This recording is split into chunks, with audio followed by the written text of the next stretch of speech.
Tesseramenti gonfiati, esponenti di altri partiti iscritti e addirittura defunti. Il piatto pre-congresso è servito. Ci sono tutti gli ingredienti. Sarebbero alcune delle presunte anomalie che riguardano il tesseramento del Partito Democratico nella provincia di Agrigento. Due in particolare sarebbero gli episodi venuti a galla. Il caso di Santo Tortorici, ex sindaco di Ribera, deceduto lo scorso maggio, ma presente nelle liste, e il caso di Alfonso Di Carlo, ex membro del Partito Democratico e oggi appartenente al nuovo soggetto politico fondato da Bersani e Speranza.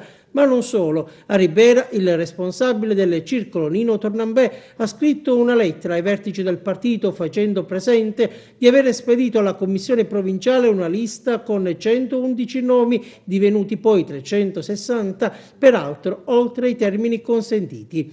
La Commissione Agrigentina per il Congresso, in una lettera inviata ai segretari di circolo, segnala alcune anomalie registrate dall'organizzazione nazionale nell'anagrafe degli iscritti e un aumento degli iscritti anch'esso potenzialmente anomalo. In attesa di verifiche, il Partito Democratico ha congelato le liste nei comuni di Agrigento, Sciacca e Canicattì, mentre è stata commissariata Ribera.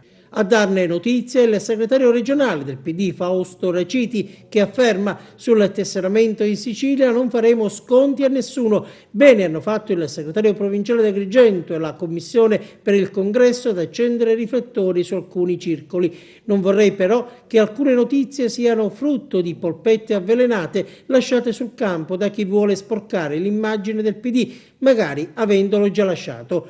Da commissario interverrò con urgenza, afferma Giuseppe Zambito, per verificare quanto accaduto a Ribera e in accordo con la segreteria regionale adotterò i provvedimenti necessari per garantire che l'impegno di tanti militanti del partito non venga mortificato da episodi che nulla hanno a che fare con la nostra storia. La Commissione provinciale per il congresso continuerà in accordo con il sottoscritto, conclude Zambito, e la Commissione di vigilanza a vigilare che le fasi congressuali si svolgano nel rispetto delle regole, garantendo massima partecipazione e trasparenza.